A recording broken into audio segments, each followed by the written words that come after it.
16वें वित्त आयोग की टीम 28 मई को 4 दिवसीय दौरे पर रांची पहुंच रही है। 29 और 30 मई को आयोग की टीम राज्य सरकार के अधिकारियों का साथ बैठक करेगी और वित्त मंत्री राधाकृष्ण किशोर ने हमारे संवाददाता संतोष कुमार से बातचीत में कहा कि आयोग के सामने राज्य की जरूरत के मुताबिक आर्थिक सहायता की तस्वीर पेश की जाएगी। और क्या कुछ वित्त मंत्री ने कहा, सुनिए। 3 दिवसीय झारखंड दौरे पर आ रहे हैं। हमारे साथ वित्त मंत्री राधाकृष्ण किशोर जी हैं। जानते हैं इस आयोग का दौरा का क्या उद्देश्य है, कैसे कैसे रूपरेखा उस बैठक में तैयार होगा। और देखिए, अभी तो क्या रूपरेखा हमारे विभिन्न विभागों के सचिव तैयार कर रहे हैं, लेकिन इतना हम जानते हैं कि 16वें वित्त आयोग के अधिकारी 3 दिवसीय दौरे पर झारखंड आ रहे हैं। रांची में उनका आगमन होगा और 29 और 30 ये 2 दिन वो झारखंड के अधिकारियों के साथ, मंत्रीगण के साथ बात करेंगे। इसके लिए कल मैंने अपनी ओर से, वित्त विभाग की ओर से, मैंने तमाम विभाग के सचिवों के साथ एक बैठक मैंने रखा है प्रोजेक्ट बिल्डिंग में, और उसमें हम ये जानेंगे कि वित्त आयोग के समक्ष रखने वाले बिंदुओं के संदर्भ में क्या तैयारी चल रही है। मैं समझता हूं कि कुछ यदि मुझे भी अपनी सोच के अनुसार उन बातों को सम्मिलित किया जाना आवश्यक होगा तो मैं भी अपनी तरफ से बात रखूंगा। एक चीज तो है कि झारखंड ऐसे राज्य में जाहिर सी बात है कि हम केंद्र सरकार से अधिक आर्थिक सहयोग की बात करेंगे, उनसे सामने मांग करेंगे।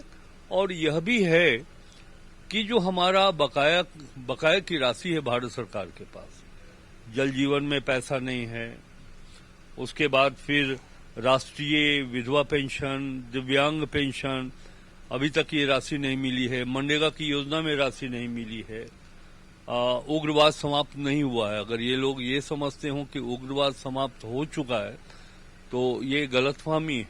उग्रवाद नियंत्रित हुआ है, संपूर्ण रूप से समाप्त नहीं हुआ है। ये थे वित्त मंत्री। इनका साफ कहना है कि 16वें वित्त आयोग की बैठक में कई अहम मुद्दे, चाहे वो नक्सल समस्या हो, पेयजल संकट कैसे दूर हो, उस पर वित्त आयोग के समक्ष हम रखेंगे। क्योंकि लगातार जिस तरह से नक्सल समाप्त नहीं हुआ, उसको कैसे और उस क्षेत्र में विकास हो, काहे क्योंकि नक्सल फिर से नहीं पनप पाए और फिर से उग्रवाद की ओर न जाए। इस अब देखना होगा इस वित्त आयोग के बैठक में क्या क्या निर्णय होता है। अपने सहयोगी प्रदीप सिन्हा के साथ संतोष कुमार, कशिश न्यूज, रांची। अब इसी पर अधिक बातचीत के लिए हमारे साथ हमारे सहयोगी संतोष जुड़े हुए हैं, उनसे बात करेंगे। संतोष, 16वें वित्त आयोग की टीम 28 मई को 4 दिवसीय दौरे पर रांची पहुंच रही है, क्या है पूरी जानकारी?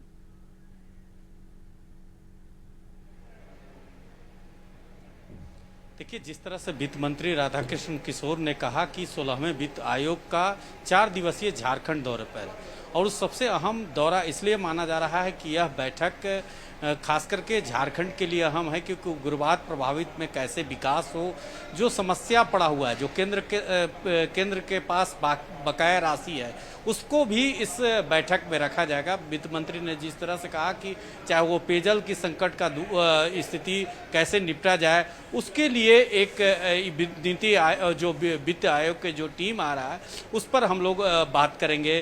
खासकर उग्रवाद प्रभावित इलाका में पैसा देना केंद्र सरकार बंद कर दिया है, तो उस पर भी बात करेंगे। क्योंकि नक्सल समस्या समाप्त नहीं हुआ है, केवल उसको कम हुआ है। उस पर अगर उस इलाका में फिर से विकास रोका जाएगा तो फिर से नक्सल पनप सकते हैं, चाहे वो टीपीसी नक्सली हो, चाहे माओवादी हो। तो कुल मिलाकर जिस तरह से वित्त मंत्री ने कहा कि कल हम उस पर एक अपने वित्त विभाग के सचिव स्तर के अधिकारियों के साथ बैठक करेंगे, एक प्रारूप तैयार करेंगे, और उस बैठक में यह निर्णय होगा कि कौन कौन चीज़, चाहे वो उग्रवाद पर कैसे खर्च हो, उस पर होगा।